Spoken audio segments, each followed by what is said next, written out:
चिपळूण नगरपालिकेमध्ये माझी भूमिका ही सहकार्याची. आता पलीकडून त्यांची काय भूमिका आहे ह्याच्याशी मला काय देणं घेणं नाही. जर आपल्याला काम करायचंय तर लोकांसाठी आम्ही काम करतो. मला अनेक जण म्हणत होते की 2च फोटो लावलेत, अजितदादांचा उपमुख्यमंत्र्यांचा फोटो लावला नाही. मी म्हटलं त्यांची ती भूमिका आहे, माझी नाही. रत्नागिरी जिल्ह्यामध्ये जिल्हा परिषद आणि पंचायत समितीच्या निवडणुका आलेल्या आहेत आणि या संदर्भामध्ये आपण पाहायला गेलं तर जिल्ह्यामध्ये निवडणुकीची रणधुमाळी सुरू आहे. आपण सध्या राष्ट्रवादी काँग्रेस पक्षाचे अजितदादा पवार पक्षाचे जे आमदार आहेत शेखर निकम यांच्याकडे आलेलो आहोत. काय सांगाल सर, आपले उमेदवार स्वतंत्रपणे लढत आहेत काही ठिकाणी? काही ठिकाणी नाही, चिपळूण तालुक्यामध्ये 100% आम्ही राष्ट्रवादी काँग्रेस पक्ष म्हणूनच ही निवडणूक घड्याळ चिन्हावर लढवत आणि देवरुखमध्ये थोडी माहिती करून आम्ही तिथं उदयजी सामंत साहेबांच्या नेतृत्वाखाली देवरुख तालुक्यामध्ये आम्ही माहिती म्हणून लढवतो. परंतु आता तुम्ही पाहिलं तरी रत्नागिरी जिल्ह्यामध्ये महानगरपालिकेच्या निवडणुका झाल्या, यामध्येही चिपळूणमध्ये स्टँडिंग आमदार असताना राष्ट्रवादी काँग्रेस पक्षाचा तुम्हाला कुठं विश्वासात न घेतलेल्याचं चित्र पाहायला मिळालं आणि तसंच चिपळूणमध्येही काही ठिकाणी बघायला मिळतं. पहिली गोष्ट, नगरपालिकेच्या निवडणुकाहून आता 1-2 महिन्याचा कालावधी झालेला आहे. ह्यामध्ये आता परत तेच सांगत बसण्यात काय फारसा अर्थ नाही. मला विश्वासात घेतलं नाही असंही मी म्हणणार नाही. आम्ही सगळे एकत्रितपणे चर्चा होता, पण काही जागांच्या बद्दल चर्चा होण्याआधी काही निर्णय झाले असतील. दोन्ही बाजू येतात, त्यामुळे तो जो झालं ते झालं, ते गंगेला मिळालं. चिपळूण नगरपालिकेमध्ये माझी भूमिका ही सहकार्याची, कामं करणे. आता पलीकडून त्यांची काय भूमिका आहे ह्याच्याशी मला काय देणं घेणं नाही. त्यांच्या भूमिकेशी पण मला काय देणं नाही. जर आपल्याला काम करायचं तर लोकांसाठी आम्ही काम करतो, त्यामुळे त्याच्यामध्ये हे नाही. मला अनेक जण म्हणत होते की 2च फोटो लावलेत, अजितदादांचा उपमुख्यमंत्र्यांचा फोटो लावला नाही. मी म्हटलं त्यांची ती भूमिका आहे, माझी नाही. त्यांची भूमिका असेल, मी जर असतो तर मी तिन्ही लावतो. माझ्या कुठच्याही पॅम्पलेटला, माझ्या कुठच्याही याला मी तिन्ही नेत्यांचे फोटो. आता त्यांना एकाचा दादाचा लावायचा नसेल तो त्यांचा प्रश्न. राष्ट्रवादी काँग्रेस पक्षाच्या पुढे आता जिल्हा परिषद आणि पंचायत समितीचे जे उमेदवार दिलेले आहेत त्याच्या ऑपोजिटला भाजप शिवसेना युती करून लढते.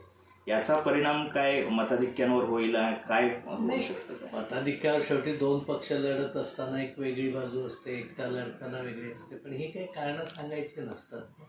शेवटी आपण लढायला जाताना एकटा सैनिक आहे आणि समोर 100 असले म्हणून काय घाबरायचं असतं? लढायचं असतं ना. छत्रपती शिवाजी महाराजांनी ही शिकवण दिली. एक मावळा 50 जणांना भारी पडत होता, त्यामुळे ती कामं करत राहायची ज्यांनी त्यांनी. बघा, निवडणुका या शेवटी लोकमतावर चालत असतात. शेवटी कधी कार्यकर्ते खूप आहेत तरी लोकांचं मत वेगळं असतं, त्यामुळे त्या गोष्टी काही लढायला एकदा उतरल्यावर या गोष्टीचा विचार लढणे. पण जिल्हा परिषद पंचायत समितीला या अगोदरही तुमचे सदस्य होते, त्यांनी ह्या अगोदरही त्या ठिकाणी प्रामुख्याने ग्रामीण भागात बघाल तर दळणवळण, रस्ता, पाणी आणि उद्योग व्यवसायाच्या सोयी या संदर्भात आतापर्यंत तुमचे सदस्य होते. काय कामं झालेली आहेत तिथे? काय नाही, सगळ्या भागामध्ये पहिली म्हणजे आधी ती सत्ता आपल्याकडे नव्हतीच, पण जे सदस्य होते आमचे, माझ्या हिशोबाने 5 सदस्य असावेत जिल्हा परिषदेचे, त्यांनी त्यांच्या भागात प्रामाणिकपणे काम करायचा प्रयत्न केला. जिल्हा परिषद सदस्याला तसं काय फार मोठा निधी असतो अशातला भाग नाही, परंतु वैयक्तिक कामं, सामाजिक कामं, शैक्षणिक कामं ही कामं खूप मोठी असतात. असं काही नाही रस्ता पाखाड्यातच अडकून राहिलं म्हणजे कामं झाली असं नाही. बाकी कामामध्ये खूप सारा संधी आहे. उदाहरणार्थ आता बांबू लागवडीचा उपक्रम एखाद्या सदस्याने घेतला, तिकडे वरते सरांकडे ट्रेनिंग घेतलं, त्याची माहिती घेतली, तर आपण खूप काम करू शकतो. त्याने स्कीम्स आहेत, शासनाच्या अनेक स्कीम्स आहेत, त्या लोकांपर्यंत पोचवण्याचं आहे. आरोग्याच्या स्कीम्स आहेत, त्या लोकांकडे पोचवायचं. 100% स्कॉलरशिपची योजना आहे जी खूप मोठी चालना देणार आहे, ती लोकांना पोचवून तिथंच 2-4 मुलं घरी बसणारी मुली शिकवल्या तर त्याचा फायदा खूप चांगला होऊ शकतो. जिल्हा परिषदेमध्ये तसं बघायला गेलं तर सर हे पण आहेत, बचत गट आहेत. त्या बचत गटाच्या माध्यमातून काही उपक्रम आपल्याकडून 100% खूप चांगलं काम बचत गटाच्या माध्यमातून चालू पण आहे. उमेदच्या माध्यमातून देखील चालू आहे. त्याला एक चांगलं वळण दिलं, पुष्टी दिली. आता आपण बऱ्याच ठिकाणी बचत भवन बांधण्याचं देखील काम करतो, पण भवन बांधलं म्हणजे काम झालं अशातलं नाही. तर विक्री व्यवस्था आपल्याकडे प्रॉब्लेम काय, प्रोडक्शन हा आपल्याकडे प्रॉब्लेमच नाही. आपण हवं तेवढं प्रोडक्शन करू शकतो. आपल्याकडे विक्री व्यवस्था आणि मार्केटिंग टेक्निक्स या सगळ्या गोष्टी खूप महत्त्वाच्या आहेत आणि त्या पद्धतीने आपल्याला पुढच्या टप्प्यात काम करणं गरजेचं. परंतु सर आता जिल्हा परिषद पंचायत समितीच्या माध्यमातून जर बघितलं तर ग्रामीण भाग विकसित झाल्याशिवाय तिथे एक प्रगती माध्यम उभा राहणार नाही. जसं जिल्हा परिषद शाळा असतील सर, जिल्हा परिषद शाळा आता बंद पडायच्या ह्याला आलेल्या आहेत आणि त्याच्यामुळे लोकांचा कल हा शहराकडे वळत आहे आणि मुलंही तिथे शाळेमध्ये कमी पडल्यामुळे ते एक गंभीर स्वरूप त्या निर्माण होत आहे जिल्हा परिषदेमुळे. जर उद्योग व्यवसाय ग्रामीण भागात उभे राहिले काही तर तिथं लोकवस्ती नाही. राहील. कसं आहे माहिती आहे, पहिलं म्हणजे ग्रामीण भाग डेव्हलप करणं ही संकल्पनाच आपल्याकडे फार कमी प्रमाणात चालते आणि हेच दुःख आणि खंत पण. कारण ग्रामीण भाग विकसित करायचं तर तुमच्या डोक्यातनं माझ्या डोक्यातनं काढा की मोठे उद्योग तुमच्या ग्रामीण भागात येतील. कारण शेवटी ती feasibility, transport facility, aeroplane facility किंवा कम्युनिकेशनच्या फॅसिलिटी किंवा नेटवर्किंग या सगळ्या गोष्टी थोड्या अभावी जातात. माझं थोडीशी कल्पना अशी आहे की ग्रामीण भागातले छोटे धंदे, छोटे व्यवसाय, पर्यटनाचे व्यवसाय, छोटे छोटे ग्रामोद्योग, तिथं काही प्रोडक्शन करायला देणं, तिथून एकत्रित करून नेणं, असं सगळं खूप कॉन्सन्ट्रेशननी केलं तर ग्रामीण भागात राहणाऱ्यांची संख्या वाढेल. आज ग्रामीण भागातलं आमचंच पुरुषचं उदाहरण घेतलं तर त्या काळात काय नव्हतं, तर 600 मुलं होती आणि आज 60 मुलांवर शाळा आहे. आता 60 मुलांवर आली तर शिक्षकांची संख्या ऑटोमॅटिक कमी होणार आहे. त्याला चांगल्या दर्जाचे शिक्षक मिळत नाही, तो शिकणार कसा? मग एका बाजूला 4 लाख रुपये फी भरून इंटरनॅशनल स्कूलमध्ये एक मुलगा आहे आपल्याकडे आणि एका बाजूला गणिताचा शिक्षक नाही, मराठीचा हिंदी समजा भाषा ठीक आहे पण इंग्लिशचा शिक्षक नाही, अशा शाळेत आपली मुलं शिकणं ही तफावत खूप मोठी आहे ना. आणि मग कम्युनिकेशन स्किलपासून आपली मुलं बॅक होतात. त्यामुळे संच मान्यतेचा अतिशय घातक निर्णय या शासनाने आपल्या आता आणलेला आहे. त्याच्यातनं जवळजवळ 90% ग्रामीण भागातल्या शाळा बंद पडणार. म्हणजे शिकणारी मुलं अजून ग्रामीण भागातली लोक शहराकडे जाणार, शहराची दाट वस्ती वाढणार आहे पण ग्रामीण भागातच मुलं नाही. त्यामुळे ग्रामीण भागातली यंत्रणा सुधारण्यासाठी छोटे उद्योग, लघु उद्योग, शेतीपूरक उद्योग आणि तुम्हाला मी 100% सांगू, वेगवेगळे बांबू लागवडीपासून जर वेगवेगळे उपक्रम आपण हातात घेतले तर ग्रामीण भागात खूप चांगली संधी.